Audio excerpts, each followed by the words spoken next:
Nereden dönüyor bu zımbırt ya?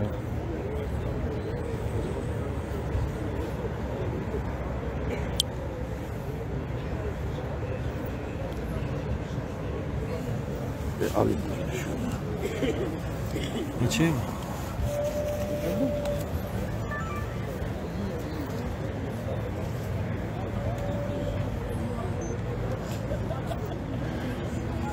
Evet, medya mensuplarından bahsettik, hemşehrilerin katılımından bahsettik. Tabii ki derneğimiz yöneticileri de burada şu anda. Onun haricinde Kafkas Dernekleri Federasyonu, KAFET, eski genel başkanları ve şu andaki mevcut yönetim ve genel başkan da şu an burada.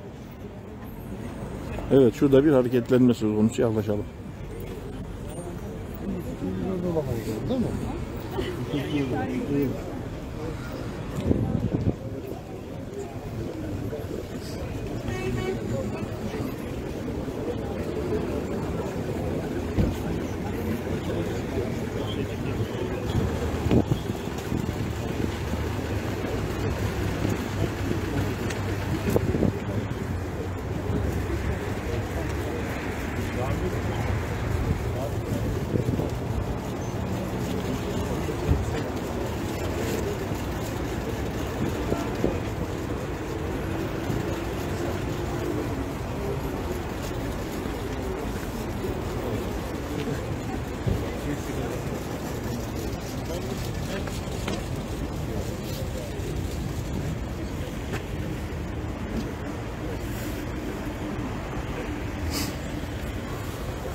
Evet,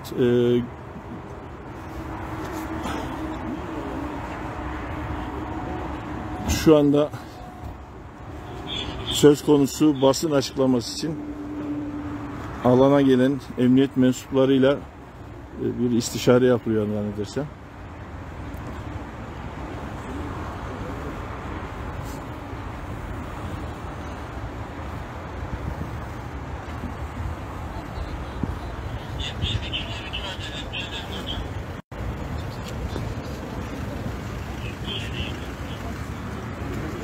Bu araçlar sizin.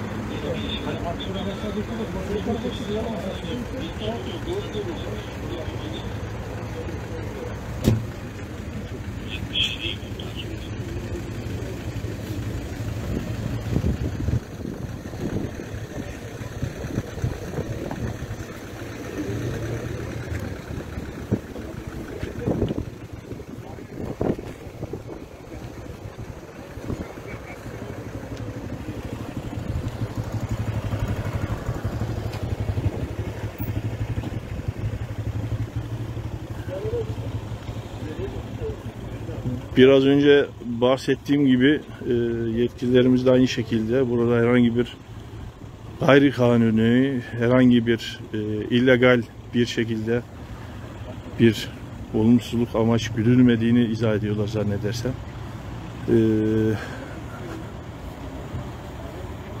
Biraz önce bahsettiğim gibi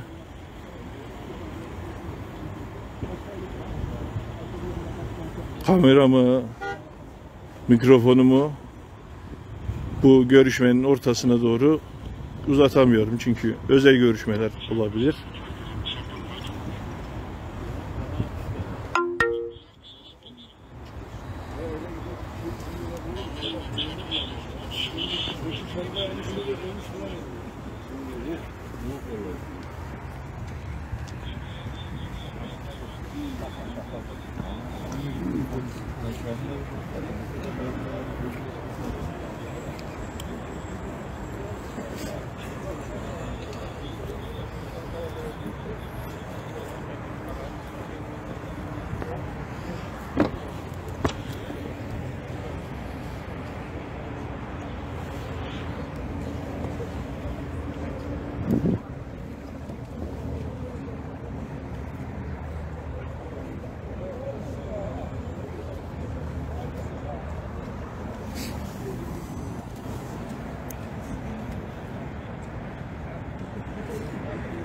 Şu an ağacın arkasındaki kısımda yetkililerle görüşmeler devam ediliyor.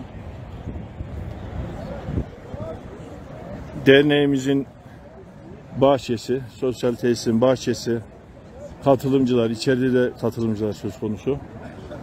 Bahsettiğim gibi yolu buradan geçen, yakınlarda ikamet eden, zamanı olan herkesin bir şekilde gelmesi lazım. Çünkü bahsettiğim üzere görüyorsunuz şu anda canlı yayında. Canlı yayında dikey konumda yapamıyorum. Yatay konumda bu videolar ileride de lazım olacaktır. Kullanılması açısından yatay çekim yapıyorum şu anda. Aynı zamanda kamerada çekimi de söz konusu. Yukarıda görüyorsunuz. Çerkezler ne yazıyor değerli hemşerilerim? Burada biraz önce bahsettiğim gibi bir demokratik hak talep için burada hemşerilerimiz. Elektrik kesmeye bile devlet bu şekilde hızlı davranmazken Cuma günü akşam tebligat yapılıyor. Akşama doğru pazartesi boşaltacağız diyor. Derneğimiz yaklaşık 1-2 yıldır da Çankaya Belediyesi ile partili yetkililerle sürekli görüşüyor, görüşmeye çalışıyor. Fakat dün akşamki dernek toplantısında yerel seçimlerden sonra Çankaya Belediye Başkanı'nın randevu vermediğini ve önceki haftaki duruma kadar randevu vermediği bilgisini de paylaştılar. Yani biz derken toplum olarak bahsediyorum. Görüyorsunuz şöyle bir güzel tesis yapmış. Burada herhangi bir olumsuzluk ihtiva eden bir çalışma da yok. Toplum huzurunu görüyorsunuz. Yerleşim alanlarında zaten öyle bir şey olsa görüyorsunuz, çevrede binalar var. Vatandaşların şikayetleri söz konusu olurdu.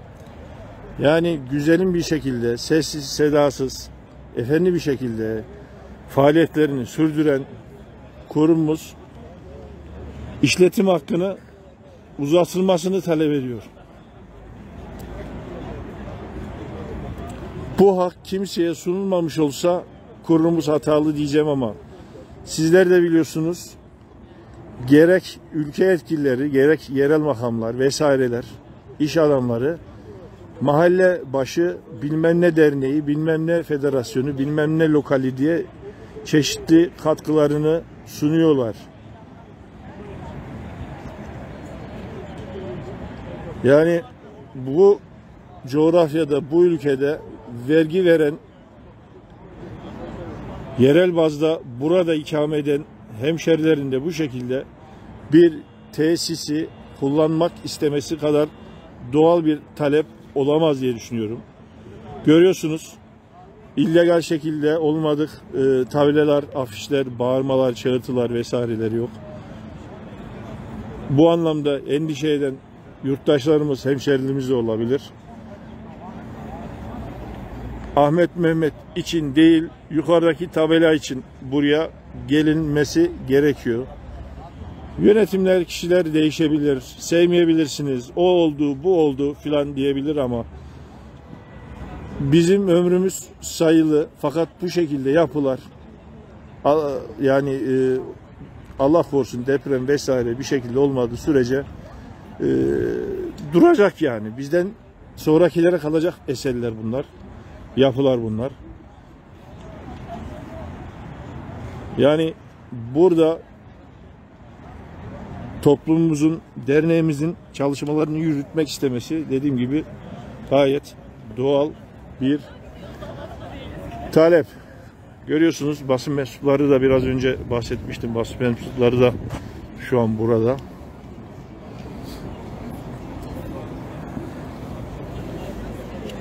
Neden bunu özellikle vurguluyorum? Bizim toplumun yapısı zaten hepinizin malumu.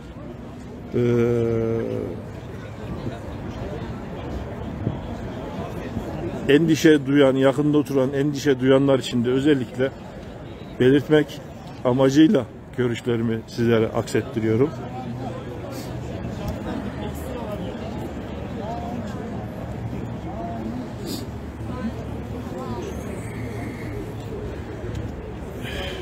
Evet.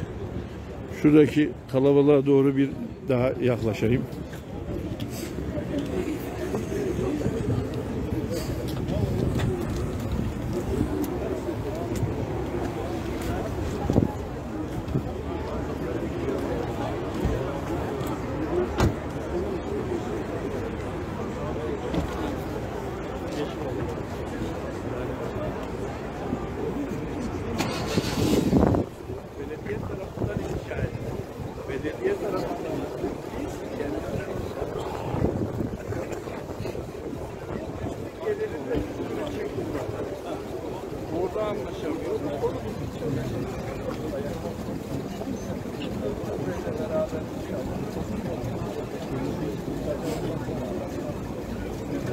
Farklı olmasa şu anda polis eşliğinde görüşme olmaz. Çay kahve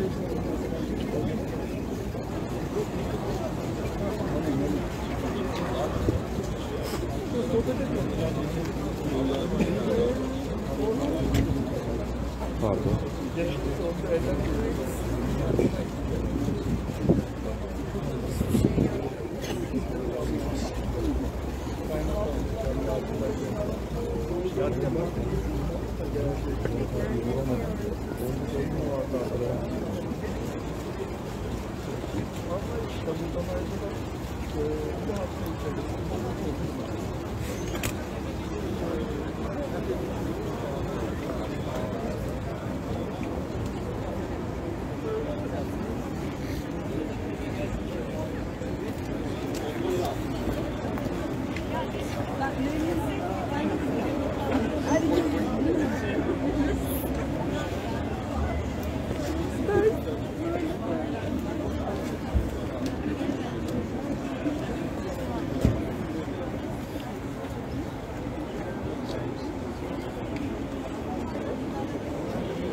Şu anda 2035'ten sonra da kölleşme var.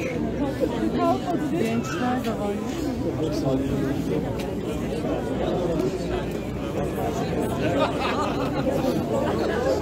Ben de yiyeyim.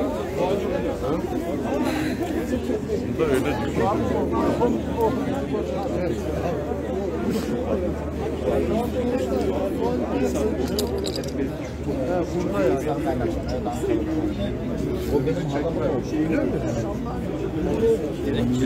Kelimizi çekme. Gaziantep'ten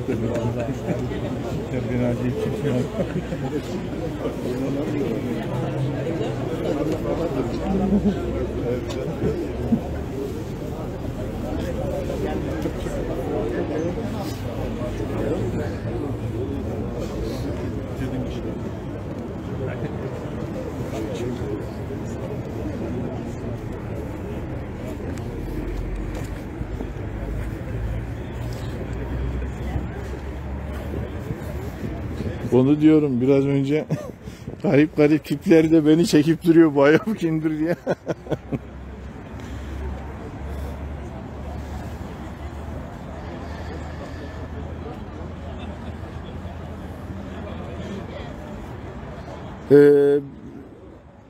Uyarılar geliyor. Dikey pozisyonda çekmem rica ediliyor ama biraz önce bahsettiğim gibi bu görüntüler ileride de indirilip kullanılma durumuna karşı yatay konumda, Instagram çekimi değil, yatay konumda çekmek durumundayım. Ayrıca bilmeyenler için de söyleyeyim, yatay konumda çekildi mi telefon ve cihazınız HD formatında çekecek. Aksi takdirde basit video çözünürlüğünde çekilmiş bir video olacak. Böyle bir teknik detayı da paylaştıktan sonra sohbetime devam edeyim. Şu anda görüyorsunuz, aynı zamanda kamerayı da çekiyorum. Yukarıda da görüşmeler, resmi görevlilerle görüşmeler devam ediyor aslında.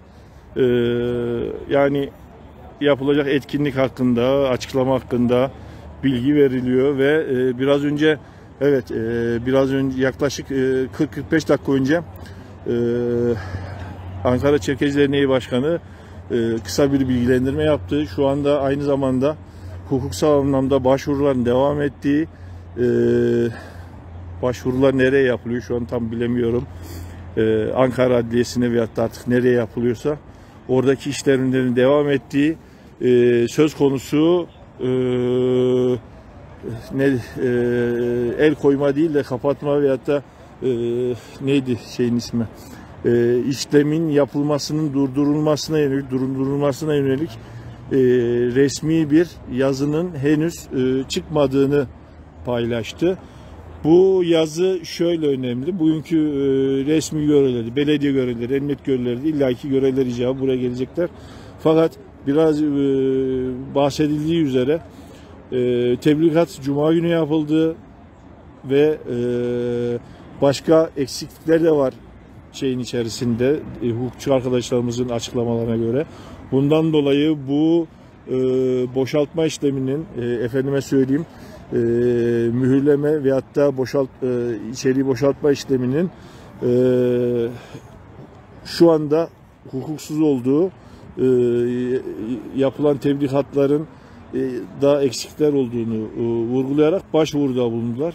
Şu anda ilk kısımdaki yani bahsettiğim gibi bu burada bitecek bir konu değil değerli yurttaşlarımız, hemşerilerimiz. Duyduğumuz kadarıyla, duyumlara göre partili yetkililer de görüşme talebinde bulunmuş. Dünkü bazı toplantısında da çarşamba veyahut da perşembe bir görüşme olabileceği, bu şekilde bir görüşme konusunda ön bilgilerin gönderildiği, konuşulduğu dile getirilmişti. Fakat bu görüşme ileriye de yani ileri dediğim daha erken süreye de gelebilir. Çünkü sosyal medyada bunu özellikle hemşerilerimiz sağ olsunlar dün akşam özellikle dile getirdi. Dile getirmeye de devam ediliyor ve bu iş sonuçlanıncaya kadar da dile getirilmelidir. Açıkçası Molevi olarak, şahsım olarak şunu diyebilirim. Amaç burada A partisinin, B partisinin uygulamaları değil. Fakat açık ve net söyleyebilirim ki eğer bu tabela buradan inecek olursa kendilerine siyasi bir yaklaşım olarak da dönecektir. Bunu canı gönülden eminim ki hemşehrilerimiz de sunacaktır diye düşünüyorum. Benim hemşerilerimin yapmış olduğu, katkılarla yapmış olduğu bir binaya böyle gelecek, el koyacak, kapatacak, zincir vuracak, içini boşaltacak. Kusura bakmasınlar, istese babamın partisi olsun, ona da ben veyahut da yurttaşlarımız tepki verecektir diye düşünüyorum. Şu anda yanlış bir uygulama, birkaç yetkili makamın, artık kimlerdir, nelerdir bilmiyorum ama Çankaya Belediyesi'nin resmi olarak baktığımızda Çankaya Belediyesi'nin yapmış olduğu yanlış bir uygulamadan görüyorsunuz. Gerek hemşerilerimiz rahatsız oluyor, gereksiz aksiyon yaşanıyor ve eminim ki bir oy için kapı kapı gezenler için de bu olumsuz bir dönüş olacaktır. Yani bu 2 kere 2 4, bir oy içinse günlük kazanımlar peşinde gezmek siyasi partilere daha önemliyse gelsinler kapatsınlar, haydi o zaman ne diyelim. Ama kusura bakmasınlar, yerel seçimde, genel seçimde kapımıza gelecek. Bu eylem, eminim ki bu tepki hemşehrilerimiz arasında devam edecektir. Etmelidir de, çünkü dediğim gibi bu Ahmet Mehmet meselesi değil. Görüyorsunuz, yukarıda görüyorsunuz. Bak yapı yapmış bak. Derneğimiz bir yapı yapmış. Üstüne Çerkez Derneği yazıyor.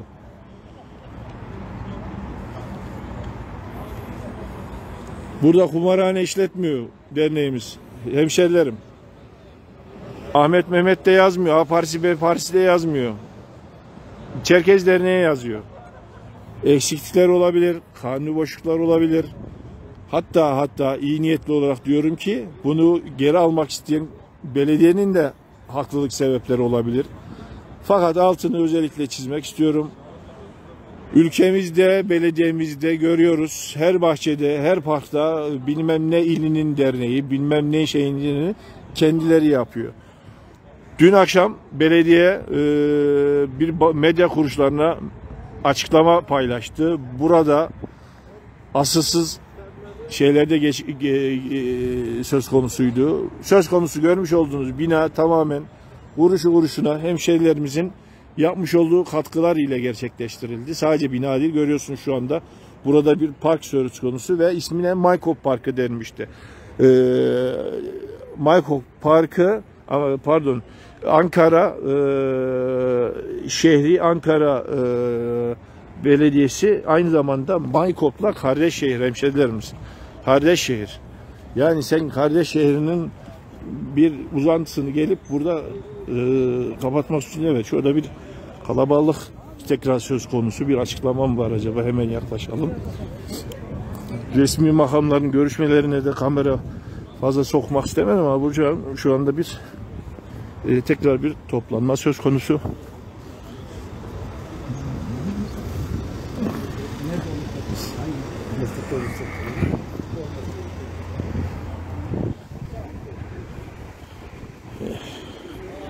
Evet, belediye çalışanları da gelmiş kazma kürekle.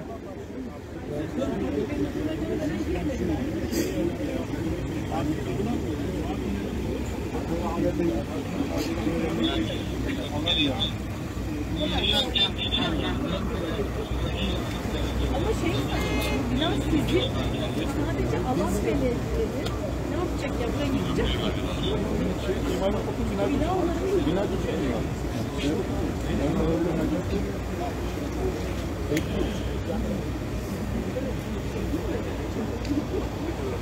Evet, belediyemizin çalışanları da görevler icabı buraya gelmişler. Hoş gelmişler. Buraya her zaman çay içmeye bekleriz.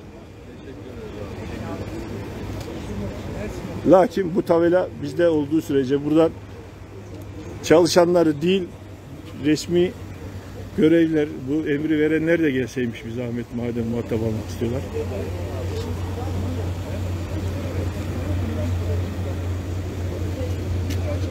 Şöyle kameram gene dönmüş.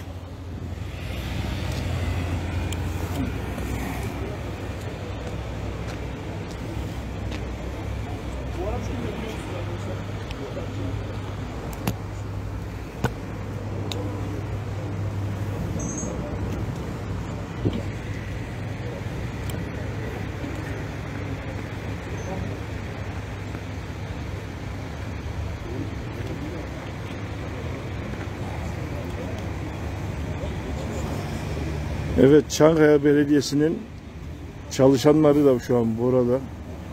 Dediğim gibi bir belediye aracını buraya yollayacaklarına bir gelip kendileri istişare etseydi bu yetkililerle, makamlarla daha uygun olacaktı.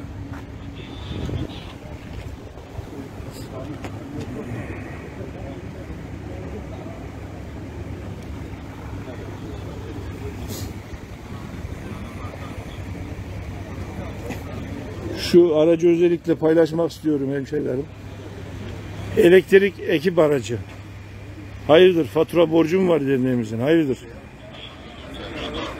Elektrik kaçağı mı tespit etti?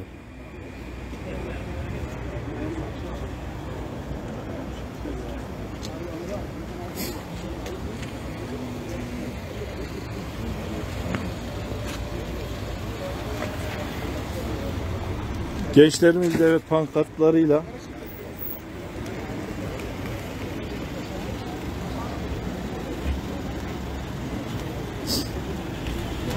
birisi sürtecek şuna ya, arabaya.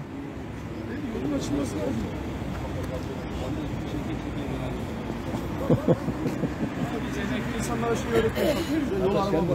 Yolu 4 kere çek. Evet, görüyorsun şu anda ATV muhabirleri, medya mensupları da burada. belediye ekipleri sabahın erken saatlerinde binayı tahliye etmek için, boşaltmak için, binayı tahliye etmek için buraya geldi, ancak dernek üyeleri Şöyle bayrakları alarak da şey olacaktır herhalde.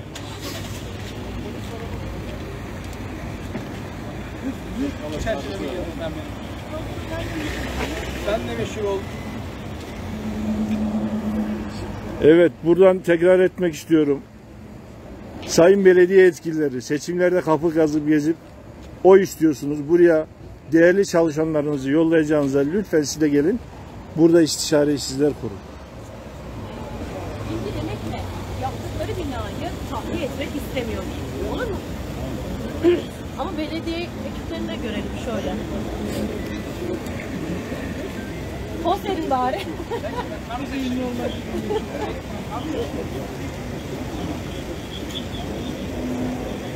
Belediye ekipleri sabahın erken saatlerinde polis eşliğinde binaya geldi ve burayı tahliye etmek istiyor, ancak dernek üyeleri binaya olmadı, kabul istemiyor oldu.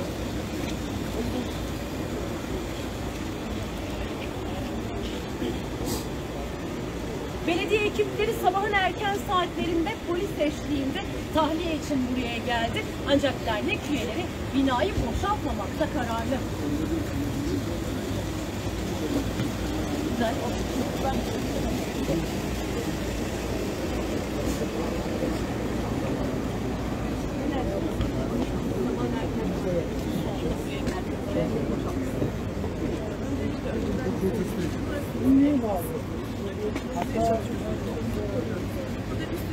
Emeği var. Hem yurt dışına gördü, Türkiye'den bir sürü Çerkes, genci, yaşlısı, öğrencisi, emeklisi, herkes buraya bir katkı sağlayarak kuruş kuruş burada kültürümüzü yaşatmaya çalışıyor. Biz burayı korumak istiyoruz. Evet, ATV'ye de destek vereceğimi düşünsem aklıma gelmezdi. Evet, A Haber'e teşekkür ederiz. A Haber'e teşekkür ederiz. Evet. Biraz önce bahsettiğim gibi, gördüğünüz gibi elektrik araçlarıyla, işçi çalışanlarıyla burada olan bir belediye görüyorsunuz. Siyaset yapmak istemiyorum. İşin siyasi boyutunda A partisinde, B partisinde değilim. Ama yerel seçimlerde, genel seçimlerde kapı çalan belediye yetkililerimiz buraya gelin. Görüyorsunuz, bakın burada çalışanlarınız değil, biz bu işçi kardeşlerimize burada her zaman çayımızı, çorbamızı içirmek, ısmarlamak isteriz. Başımızın üstünde herkesin yeri var. Kimseyi kovmaz bu insanlar.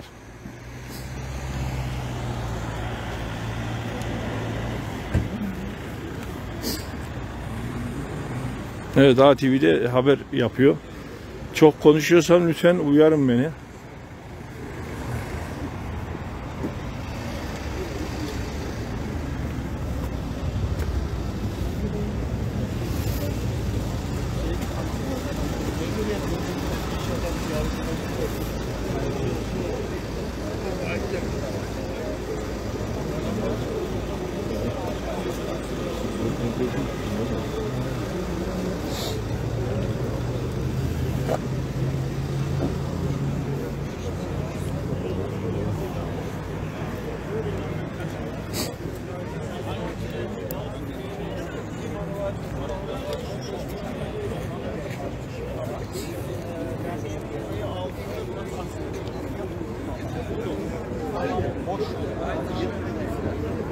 Bu alanda görmüş olduğunuz bütün düzenlemeyi derneğimiz tarafından yapıldı. Üyelerinden tüm Ankara ve Türkiye çapındaki üye ve hemşerilerinden aldığı desteklerle yapıyoruz. 2014 yılında bu şeyimiz dolunca, kira sözleşmemiz dolunca hoş defalarca girişimlerde de bulunduk. Belediyeyle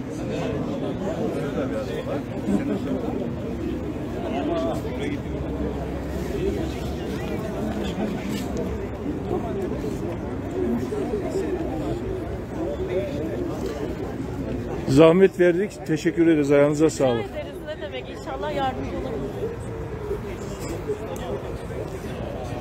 Medyacıya teşekkür edecek arkadaşlar. Görüyorsunuz yukarıda Çerkezler ne yazıyor? Hemşehrilerimizin maddi katkılarıyla yapılmış bir imar yapı söz konusu.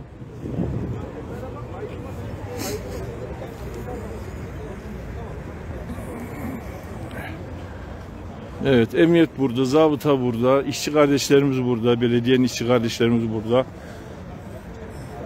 Elektrik aracı da burada belediyenin.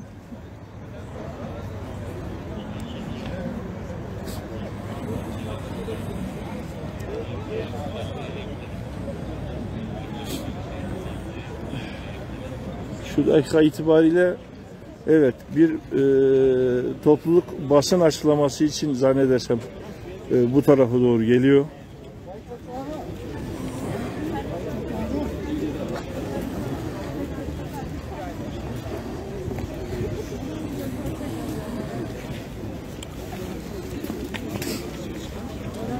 Bihter geldi mi herhangi bir resim bir şey durdurmayla ilgili?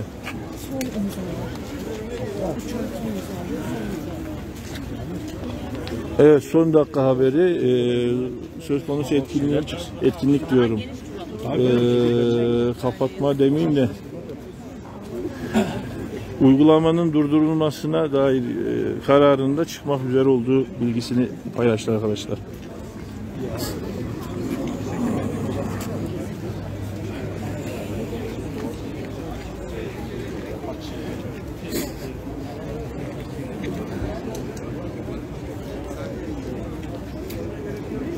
Buradan özellikle Ankara'da oturup sanal şövalyelik yapan arkadaşlarıma, hemşerilerime özel bir selam yolluyorum. Yazıp çizmeyi biliyorsunuz. Gelin kardeşim, bakın yukarıda Ahmet Mehmet yazmıyor. İnternette onun bunun videosunu koparıp, onun bunun haberini, onun bunun resmini paylaşıp kuru kuru vatan naralarıyla bu işler olmuyor. Saygıdeğer basın emekçileri de burada. Sıcak çayını içeceksiniz. Bu insanlar burada gelecek, burada şey yapacak. Hiçbiri kendi cebi için, parası için veya maddi bir kazanım için burada değiller. Sizler de gelin. İnternette yazmak kolay. Sıcak çay yudumluyor. Bakın insanlar burnunu çekiyor. Soğuk Ankara yazında. Takriben 1 derece gibi bir sıcaklık söz konusu. Yani toplum diyoruz. Bakın orada Ahmet Mehmet yazmıyor ama toplanan insanların sayısı da ortada. Hepimizin işi var, gücü var biliyorum ama kusura bakmayın. Demeden de edemiyorum. Yani bu durumu, bu durumları, bu insanların babasının malı değil burada.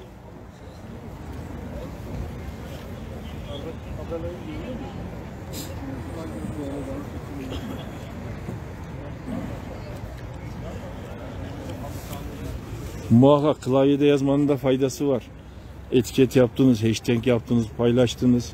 Her şey fiili olmuyor. Hele bu günümüz dünyasında bunlar da gerekli. Ankara dışından, Ankara içinden olsun. Twitter paylaşımlarıyla gündemde tutan tüm yurttaşlarımıza, tutacak olan yurttaşlarımıza tabii ki sonsuz teşekkürler. Bu sadece toplanmayla şununla bununla olacak iş değil. Evet, yavaş yavaş basın açıklaması başlamak üzere. Ben susayım en iyisi.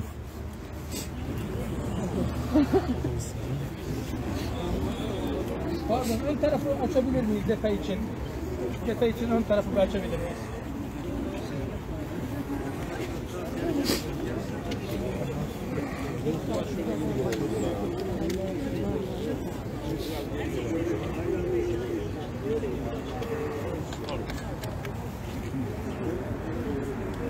Evet, İHA da şu an burada.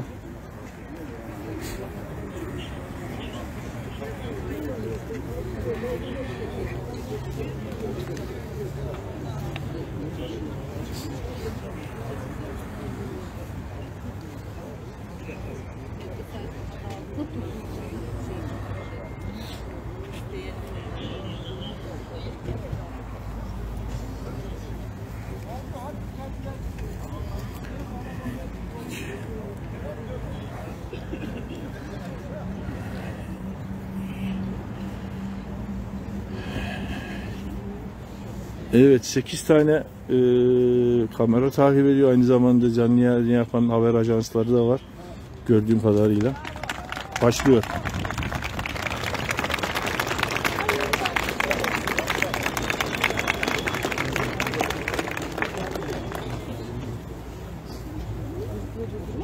Gelmiş mi?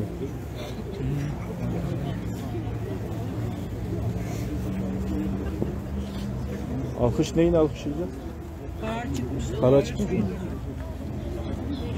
Evet, yürütmeyi durdurma kararı çıkmış. Biraz önceki alkış onun alkışıymış.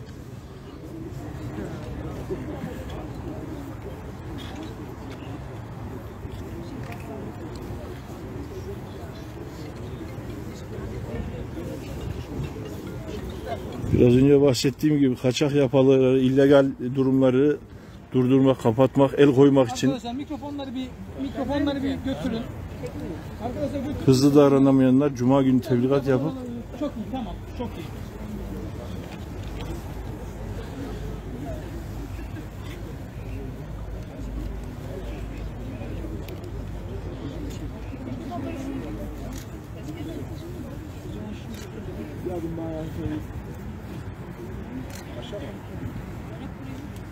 Bir dakika bekleyin. Detayları bir alalım. Müber abi biraz geriye çıksana. Kolunu uzat, kendin geriye çık. Aynen, kolu uzatın arkadaşlar, kendiniz geri alın. Sivil toplum kuruluşlarımızın değerli yöneticileri, kıymetli üyelerimiz, saygıdeğer basın emekçileri, bu zorlu süreçte yanımızda olduğunuz için teşekkür ediyoruz. Emsali olmayan haksız bir uygulama ile karşı karşıyayız. Sosyal belediyecilik iddiası ile göreve gelen yeni Çankaya Belediye Başkanı tüm Türkiye'den halkımızın katkılarıyla ve büyük emeklerle inşa ettiğimiz sosyal tesisimizi polis göndererek elimizden almaya çalışmaktadır. Bu süreci dayanışmamızı büyüterek aşacağımıza inanıyoruz. Çerkez Derneğimiz Ankara'da toplumumuza 1961 yılından bu yana dil, kimlik ve kültür çalışmalarıyla hizmet etmektedir. Derneğimiz bir ekol halinde tüm diasporada kültürel çalışmalara öncülük etmiştir. Halen de birçok farklı alanda kültürel çalışmaları sürdürmektedir.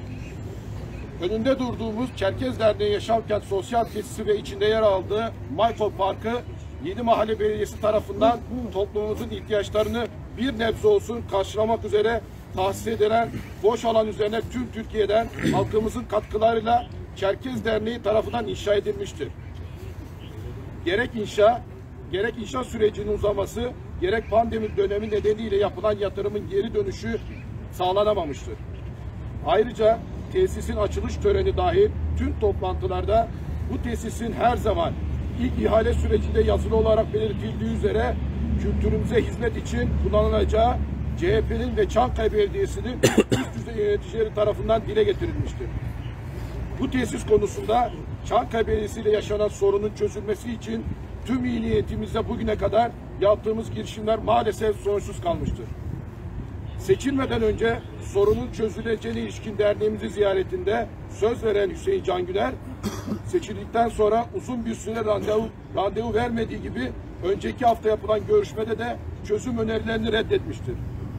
KAFET Genel Başkanı Ünal Uluç'a ve ilgilerin katılımı ile CHP Genel Başkanı Özgür Özel ile yaptığımız olumlu görüşme sonrası taleplerimizi gözeten bir çözüme ulaşacağını beklerken polis gözetiminde tahliye yazısı ile karşılaşmamız süreçte yaşanan haksızlıkları katmerli hale getirmiştir. Yeni belediye başkanı Türkiye'nin en büyük bütçeli belediyelerinden birini yönettiği halde buradan alınıp kültürel çalışmalara harcanan cüzi kiraya göz dikmesi kabul edilebilir bir durum değildir. Ayrıca alınan bu haksız kararın tüm Türkiye, Çerkez ve Kafkas toplumlarında uyandıracağı tepkiyi umursamayışı da ayrı bir talihsizliktir. Yeni başkan kar amacı gütmeyen bir kültür STK'sının kapısına polis yollayarak tarihe geçmiştir. Ama tabii ki en kötü şekilde. Konunun çözümüne yönelik sivil toplum kuruluşlarımızın iyi niyetli girişimlerinden bugüne kadar adil ve hakkaniyetli bir çözüm maalesef çıkmamıştır. Tesisimizin polis zoruyla boşaltılmasına ilişkin tebligat yapılması tüm halkımızda doğal bir tepkiye yol açmıştır. Belediyeler hemşehrilerin kültürlerini korumak için benzer tesislerin sayısını çoğaltmak, sivil toplumla işbirliğini arttırmak ile yükümlü olduğu halde tam tersi bir adım atılarak halkımızın kendi kaynaklarıyla yaptığı tesisin elinden alınmaya çalışması için bir şekilde kabul edilemez. Çerkez kültürünü korumak ve geliştirmek Çankaya Belediyesi'nin bir görevidir. Üstelik Çankaya Belediyesi bu parka da adını veren ana vatanımızdaki Maykop şehrinin belediyesi ile de 30 yıldır kardeş belediye olduğu için de bu konuda daha duyarlı olmalıdır. Belediyelerin ve bu arada Çankaya Belediyesi'nin de başka kültürel STK'lara bu şekilde olumsuz bir yaklaşımının emsalinin olmaması durumun vehametini daha net bir şekilde ortaya koymaktadır. Sosyal belediyecilik anlayışıyla çelişen bu yaklaşımın tüm Çerkez ve Kafkas toplumunda olduğu gibi genel anlamda demokrat ve vicdanlı tüm kesimler tarafından kabul edilemez bir tavır olarak mahkum edileceği aşikardır. Cumhuriyet Halk Partisi Genel Merkezi'ni, parti üst yönetimini ve bu haksızlığa karşı olan tüm CHP'leri bu yanlıştan dönmesi için sürece müdahil olmaya çağırıyoruz. Tüm toplumumuzu ve dostlarımızı süreci sonuna kadar takip etmeye ve haklı davamızda derneğimiz için dayanışma içinde hareket etmeye çağırıyoruz. Teşekkür ederiz basın mensupları. Bu arada dün Çankaya Belediyesi'nden bir açıklama yapıldı. Acemice, hızlıca yapılmış bir açıklamaydı. İddialar vardı içinde. Yapılan iddialar kesinlikle yalandır. Biz bu binayı hiçbir şekilde vermeyeceğiz, yaptırmayacağız kelimesi nerede bir tehdit olarak algılanıyor? Bunu sizlere soruyorum. Burası bütün Türkiye'deki, diasporadaki insanların, öğrencilerin bağışlarıyla yapılan bir binadır, bir tesistir. Bunu biz hiçbir zaman inkar etmedik. Artı burada bir ticari faaliyet olduğundan bahsedildi. Burada bir ticari faaliyet olarak arkadaşlar sözleşmede yer aldığı kadar yazıyor. Artı Çankaya Belediyesi'nin olur yazısıyla verildi. Kendi belediyelerin verdiği olur yazısıyla bu işletmeye verildi. Kendi kafamıza göre yaptığımız hiçbir hukuksuz işlem yoktur. Tekrar katıldığınız için hepinize teşekkür ediyorum.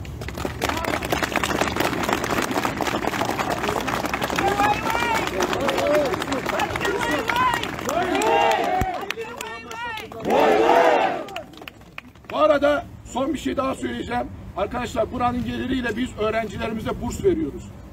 Bunu da lütfen not ederseniz önemlidir çünkü. Teşekkür ederim.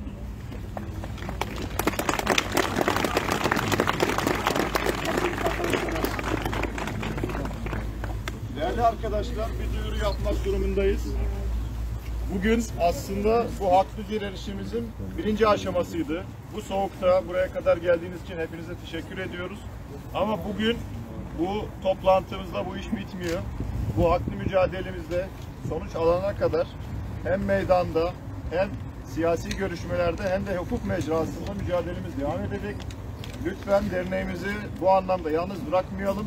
Derneğimizin yönlendirmelerini takip edelim. Dediğim gibi yakında yaşayan arkadaşlarımız da mümkün olduğunca burayı sık sık ziyaret edebilirlerse bu süreçte çok daha iyi olur. Hepinizin ayağınıza sağlık. Teşekkür ederiz.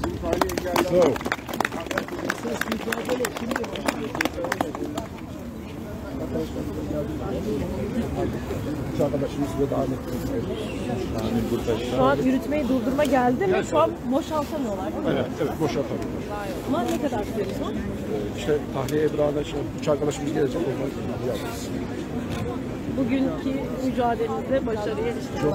Evet, bugünkü mücadelemizde başarıya eriştik. Çünkü bizim için önemli olan birinci adım tahliye durdurma kararıydı. Onu da çok şükür aldık sabah saatlerinde. Bundan sonra gerekli işlemleri, mücadelemizle devam ediyoruz. Sonra ne olacak? Yine şimdi tekrar size belli bir süre verildi. Yine belediye boşaltacak mı mahkeme kararıyla? Boşaltabilir çünkü sözleşmede yer alan maddelere göre bazı şartlı olan maddeler var. Onları belediyeyle de görüşeceğiz. Diğer işlerle de görüşeceğiz. Bir çözüme kavuşturacağız tarafımızca. Her şey iyi olur.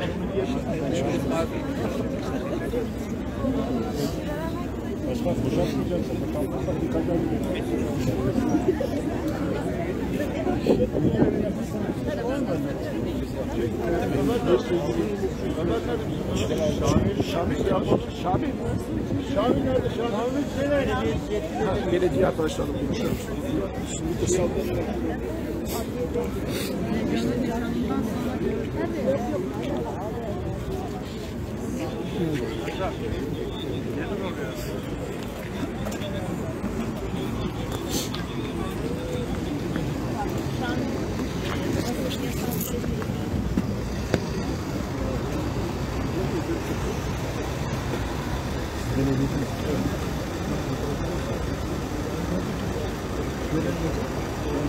Tabelası vardı, şimdi tabela yok. Tabela 3 sene önce. Sonra 3 sene oldu. 3 sene önce çıktı o, 3 sene önceki tabii. Artık 3 senedir o iz duruyor mu orada? Duruyor. Ne sakıncası var siz sonra? Ben görevliyim ya. Çalıştığımı söyleyeceğim. Buraya geldim. Onları da çektim. Bunları da çektim.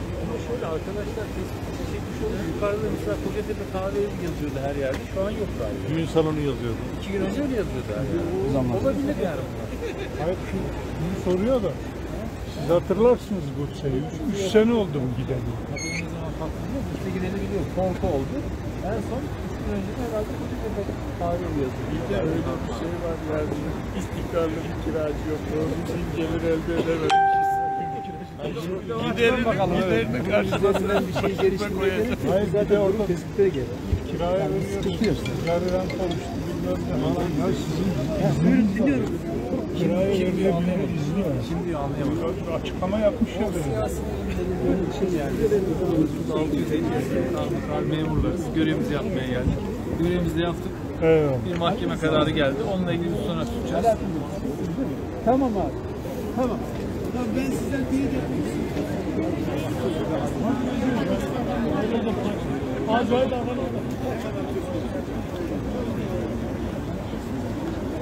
Tamam, biz de tutanağımızı söylüyoruz.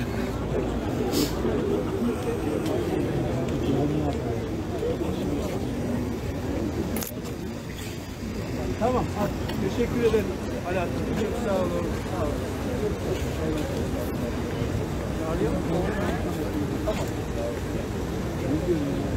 Olur olur. Tamam abi.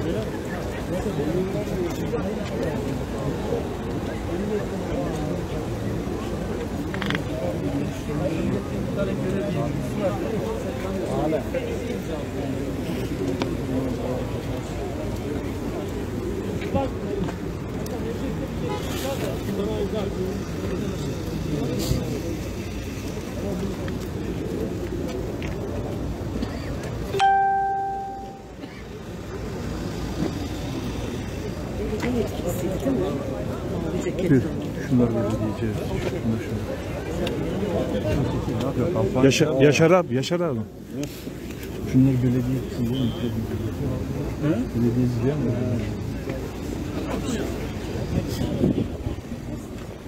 Diğer ekiplere git. Şu hemen tutanağımızı. Kamyon falan git. Onur Bey.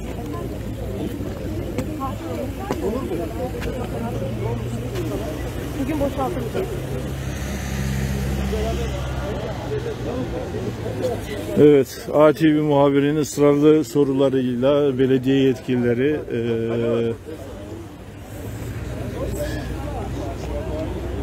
arkasını dönüp ilerliyor.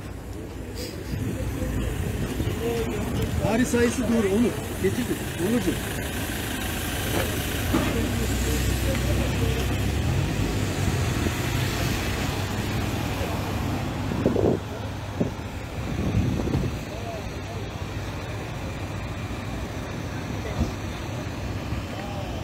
Saygıdeğer Çankaya Belediyesi yetkilileri, gerek kurumsal anlamda gerekse bölgede oturan yurttaşlarınız burada sizlerden açıklama bekliyor. İşçilerinizden veyahut da kamu görevlilerinizden her zaman çay içmeye, çorba içmeye buraya bekler derneğimiz. Bir an önce bu anlamsız uygulamaya son verilmesi, resmi makamlarla, idarecilerle oturup bir masada bu hoş olmayan durumun sonlandırılması önem arz etmektedir. Görüyorsunuz belediyeden gelen işçi kardeşlerimiz, Çankaya Belediyesi kamyon yollamış. İçinde taşlar, topraklar, tuğlalar var. Kepçeyi de getireydiniz mübarek.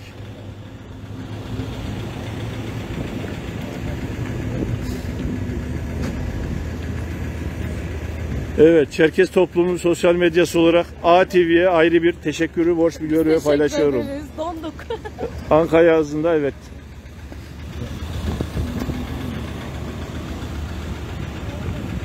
Emniyet mensubu kardeşlerimiz, yetkilerimiz de tabii ki görevleri icabı gelmişler. Dediğimiz gibi burada her zaman sıcak çayları, çorbaları vardır. Her zaman bekleriz.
Değerli kamu görevlileri geldi, burada işlemlerini yaptı, gelmeleri icap etti.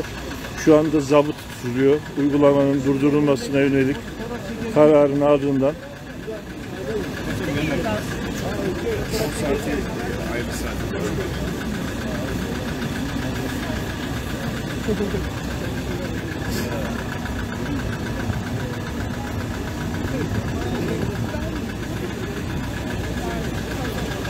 Gördüğüm kadarıyla belediye ve emniyet yetkilileri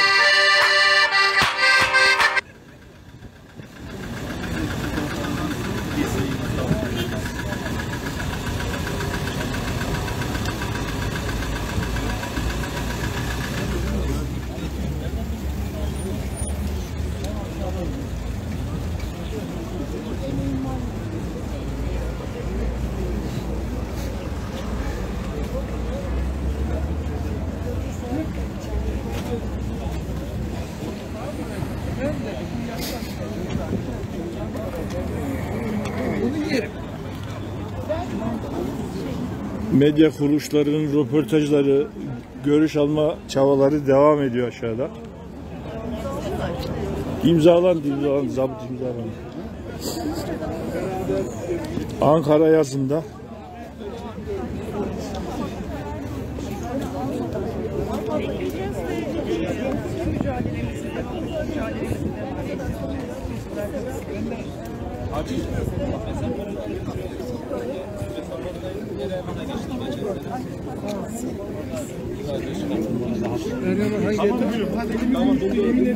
Soğuktan var ya, elim uyuştu soğuktan. Ya şöyle. Sen ne abi, sen ne yapacaksın? Arkadaş da mı? Hadi abi. Bir buluşalım bir akşam. Şu Levent'i de alalım, çeksin bizi. Ne zaman diyorsun? Tamam. Aynen. Peki çok girmeden. Hani buranın Çerkesler'in kalması. Çünkü 10 yıllık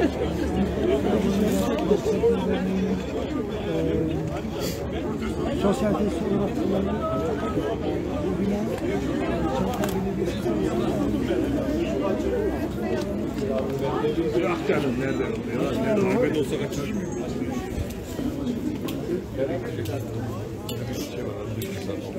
Bizim başkanım arkadaşlarımız da yabancı bir göreceğiz. Hani tek taraf olmaz ama o şey yapar. Belediye başkanı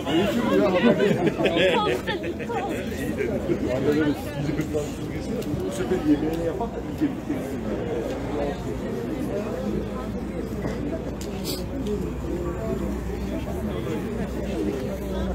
yaratılması lazım. Dolayısıyla burası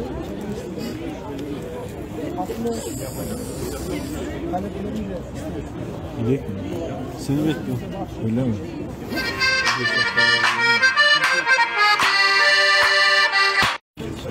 Eldivenle çalışamıyoruz biz. Eldiven giydiğimiz zaman bir şey yapamıyoruz. Ama ne çekecek şimdiki? Hadi kolay gelsin arkadaşlar. Ayağınıza sağlık.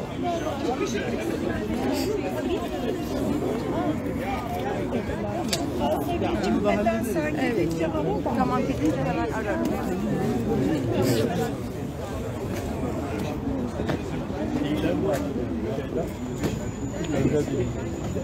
Bir tarafı çeksen bizden. Ömer abi, görüşerek halledebileceğimiz şeyler niye konuşarak hallediyorsun diye boşanmıyor. Başkanım, Yusuf Başkanım, şu an canlı yayındayız. Bu uygulamanın durdurulmasına da zabıtta biraz önce imzalandı. Bir durdurulma kararı söz konusu. Basın açıklamamız da yapıldı. Şu an canlı yayındayız. Ben de bir görüşlerinizi rica ediyorum tekrar. Yapılan hukuksuz bir işlemdi. Biliyorsunuz biz hiçbir zaman hukuksuz bir işlem yapmadık. Çerkez olarak, Kafkas kökenliler olarak. Hiçbir zaman hukuksuz bir işlem yapmadık. Belediyenin yaptığı hukuksuz bir işlemdi. Onu durdurma kararı aldırdık mahkemeden. Mutluyuz çünkü burası bizim evimiz.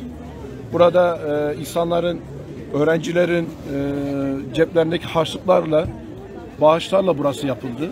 Biz bunu çöpe atamayız yani. Bizim sorumluluğumuz var. Hiçbir vatandaşımıza bunu anlatamayız.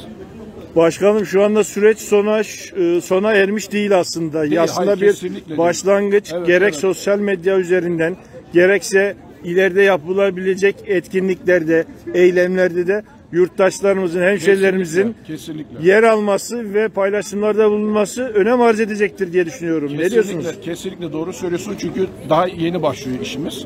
Bundan sonraki süreçlerde de bizim Ankara Çerkezler'in sosyal medyasını, iletişim hattını takip ederlerse yapacağımız görüşmeleri, eylemleri oradan bildireceğiz zaten. Hep birlikte toplu şekilde sadece Ankara değil tüm Türkiye ile beraber hareket etmemiz gerekiyor. Tüm dünyadaki Çerkezlerle beraber hareket etmemiz gerekiyor. Birlikteysek güçlü oluruz. Eğer parçalanırsa bir şey elde edemeyiz. Biz bölünmüş bir halk değiliz. Biz birbirimize sıkıca bağlı bir halkız. Bunun da arkasında, bunun üstesinden geleceğiz. Arkasında bu halkımız olduğu müddetçe hiçbir şeyden korkmuyoruz. Başkanım, güzel haberlerle derneğimizin bizde olduğu ileri süreçteki sözleşmelerle oturup çay içtiğimiz videolarda görüşmek dileğiyle. İnşallah hep beraber burada kutlamasını da yapacağız. İnşallah. Sağ olun. Tüm değerli evet, Dostluk Dernekleri Başkanı da arkamda görünce hemen bir söz vereyim dedim kısaca. Buranın yapım aşamasında ses biraz yüksek. Buranın yapım aşamasında bizim Dostluk Kulübü'nün üyelerinin de çok fazla katkısı olmuştur. O zamanlar farklı zamanlarda bir araya gelerek bağış kampanyaları düzenlendi. Yemekler verildi ve bu yemeklerde buraya ciddi katkılar sağlandı. Buranın devirinde, çimentosunda hepsinde bizim kulüp üyelerimizin de katkısı mevcut. Dolayısıyla burayı baştan sona yapım aşamasında bulunduğumuz için buradaki haklarımızdan vazgeçmeyeceğimizi dile getirmek adına bizler de burada hazırda bulunduk. Teşekkür ederim. Ayağınıza sağlık. Sağ olun. Eski yöneticilerimizden kısa röportajları da alıp mesai yetişeyim diyorum. Başkanım aman demeyin. Şu an canlı yayındayız.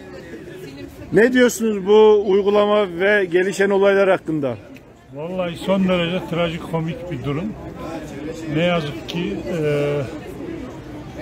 gördüğünüz bu kadar insan bu soğukta saçma sapan bir şekilde son derece demokratik bir şekilde kendi haklarını savunmak, korumak için buradalar.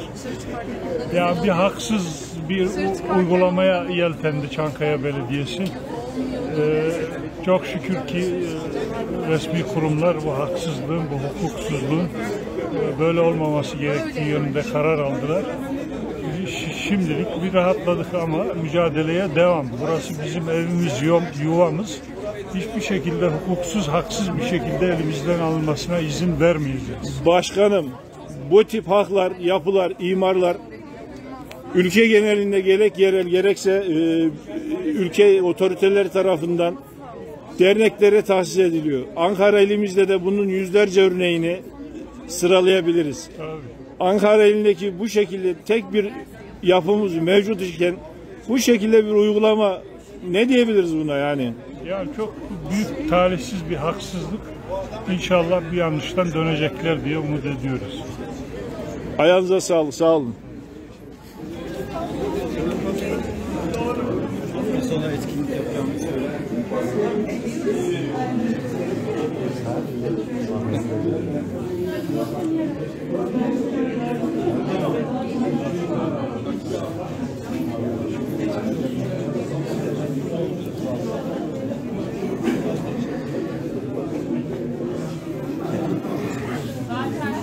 Şimdi arkadaşlar canlı yayındayız.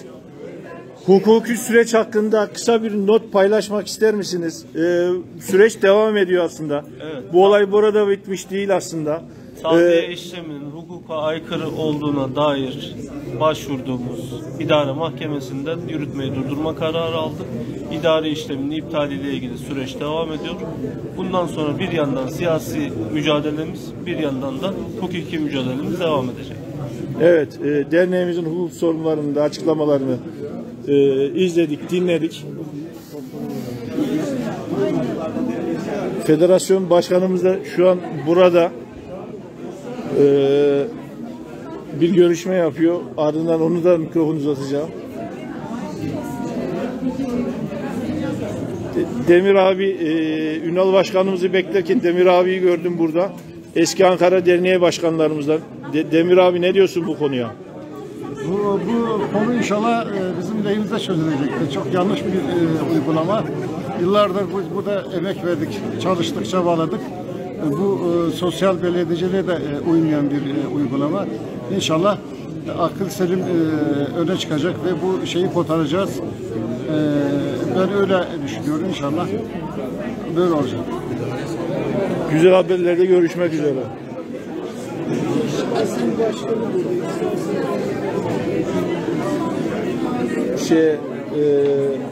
Ben yapmayayım. Yanlış anlaşılmasın.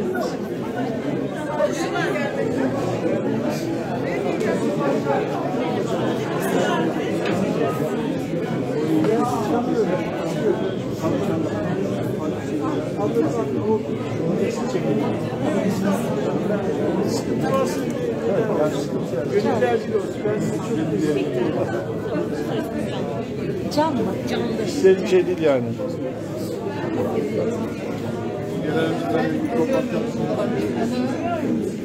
Başkanım, bir sohbetinizi bölmek istiyorum. Şu an canlı yayındayız öncelikle. Evet, merhaba. İstanbul'dan kalktınız, geldiniz. Kafkas Dernekleri Federasyonu Genel Başkan olarak aramızda bulundunuz. Yönetim kurulu da burada yer aldı. Kafkas Dernekleri Federasyonumuzun bu konudaki yaklaşımı nedir? Bu haksız uygulamayla ilgili ve süreç hakkında görüşleriniz, yapmak istediğiniz, yapacaklarınız hakkında bilgi verebilirseniz sevinirim. Biz şu an Ankara Derneği'yle beraber koordineli hareket ediyoruz. Ankara Derneği'nin yapacağı bütün eylem, etkinliklerin hepsine KAFED Başkanı ve Yönetim Kurulu olarak tam kadro katılacağız. Bugün de sabah yola çıktık, geldik. Mutlu bir haber, yürütmeyi durdurma kararına. Ama bu tabii bir geçici bir karardır. Biraz bir zaman kazandıracak bize. Bugün büyük bir ihtimal genel merkezle araya girerek Cumhuriyet Halk Partisi Genel Merkezleri belediye başkanına, dernek başkanımızı ve ben bir toplantı yapacağız kısmetse. Tam da onu soracaktım. Dernek başkanımızı soracaktım, unuttum. Bir görüşme talebi söz konusu mu? İlerleyen dakikalar, günler içerisinde bir gelişme var mı? Gece geç bir saatte arandık. Böyle bir görüşme olacağını söylediler. Ama bugün mü yarın mı bilemiyorum ama ben bu gece de buradayım kısmetse. O görüşmeyi yapmadan da İstanbul'a döneceğiz.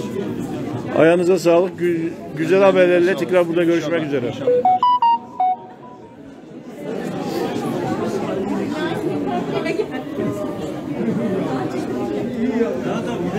Gidelim.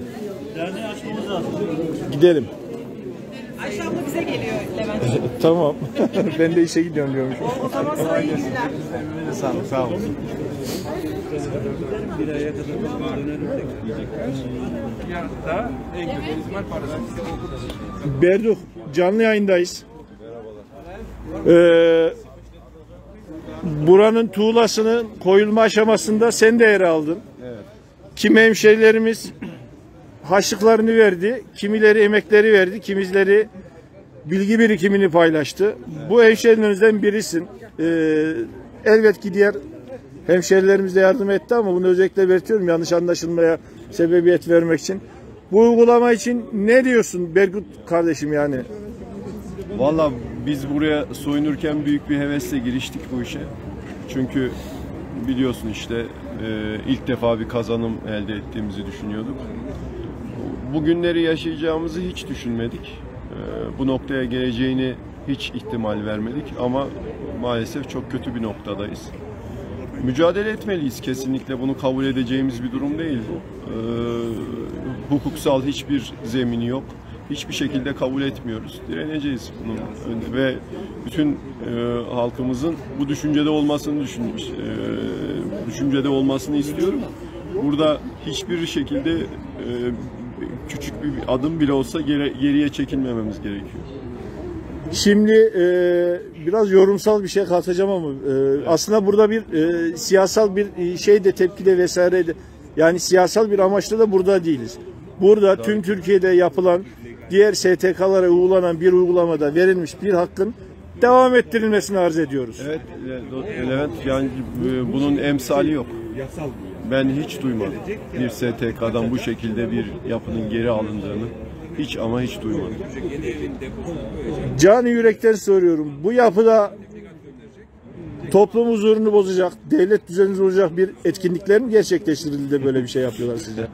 Yoksa Çankaya Belediye'mizin bir borç yükü var da onlara mı yardım etmeye, yani buradan çıkaralım diyorlar? Yani işin bence özeti işte burası biz aldığımızda çöp sahasıydı. Hatta mühendislik açısından bu binanın buraya konuşlandırılması bile zordu. O kadar şeydi. Yani tabii bir zemin yoktu. Çöptü. Biz burada bu yapıyı oluştururken buralar boştu. Şimdi etrafına bakarsan her tarafta AVM'ler var. Ciddi bir rant söz konusu. Tabii ki işte ranta değişiliyoruz. Ama biz bu kadar küçük bir lokma değiliz. Bunu göstermemiz lazım. Bu her işte bir hayır vardır şeklinde de bir yaklaşımda bulunmak istiyorum. Şimdiye kadar bize yapılanları hep yedik yuttuk ama bu sefer boğazlarında kalmamız gerekiyor. Bu sadece Ankara'nın meselesi değil. Süreç devam ediyor. İleride eylemler olabilir, görüşmeler olacak zannedersem. Evet. Ve sosyal medyada da bunun devam ettirilmesi gerekiyor, dile getirilmesi. Ses olmamız gerekiyor. Kesinlikle. Yani olay burada bitmiş değil. Bu konuda da bir şey söylersen. Bence yeni başlıyoruz. Bu aslında gerçek kimliğimize kavuşmamız için bir milat da olabilir. Buna bu şekilde yaklaşmamız lazım. Bu sadece Ankara'nın meselesi değil, tüm Türkiye'deki soydaşlarımızın meselesi. Bu bir kimlik meselesi arkadaşlar, bir bina meselesi değil.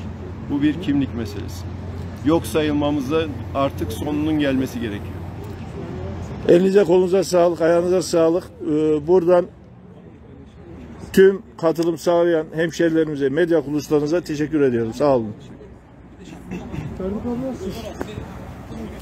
Evet, ben de basın, hadi gidelim. Ben de şöyle bir kapanış konuşması yapayım. Değerli Mole video izleyicileri, güzel günlerde, güzel festivallerde görüşüyorduk ama bugün bu şekilde gerçekleşen,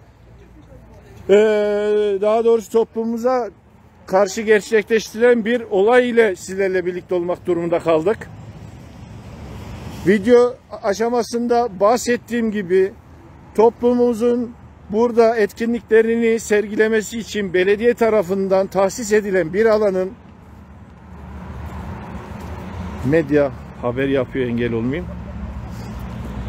tekrar bu topluma iade edilmesi, tapusunu demiyorum, kullanım hakkının tekrar uzatılmasının talebi burada söz konusu. Süreç devam ediyor.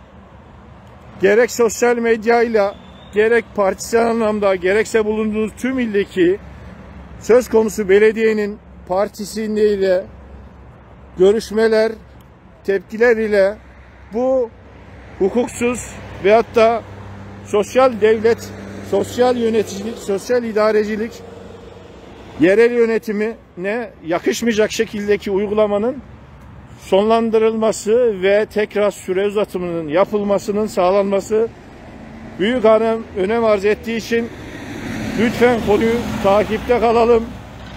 Mole videoda şimdilik bu kadar diyorum.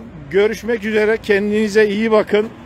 Sürçülisan ettiysem affola. Ayrıca belirtmek istiyorum. Söz konusu görüşmelerim tamamı kişisel bir görüşümdür. Kurumsal bir görüş değildir. Onun da altını çizerim. Görüşmek üzere.